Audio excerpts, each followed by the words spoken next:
நம்மளுடைய ஃபாலோவர்ஸ் 2 பேர் ஒரு சேலஞ்ச் பண்ணியிருக்காங்க. ஸோ அந்த சேலஞ்சுக்கு இப்போ என்னன்னு நம்ம படிப்போமா?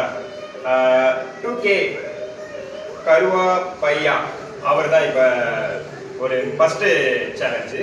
ப்ரோ 10 டேஸ்க்குள்ள 10,000 ரூபீஸ் இன்கம் சேலஞ்ச் பண்ணுங்க ப்ரோ அப்படின்னு போட்டிருக்காங்க. அதுக்கு அடுத்து 2வது சேலஞ்ச் என்னன்னா, சாய் சுந்தர் ப்ரோ 100 டேஸ்க்குள்ள 1 லேக் சேலஞ்ச் பண்ணுங்க அப்படின்னு போட்டிருக்காங்க. ஸோ இவங்க நம்ம 2 ஃபாலோவர்ஸ்க்காக இந்த சேலஞ்சை நம்ம அக்செப்ட் பண்ண போகிறோங்க. அது எப்படின்னா, இன்னிலிருந்து அந்த சேலஞ்சை நான் அக்செப்ட் பண்ணிக்கிறேன். இன்னைக்கு வர்ற வருமானத்தை நான் உங்களுக்கு நாளைக்கு தான் நான் கன்வெர்ட் பண்ண முடியும். ஸோ நாளைக்கு டே 1, நாளை கழிச்சு டே 2 இந்த மாதிரி உங்களுக்கு நான் வீடியோ அப்லோட் பண்ண போகிறேன்.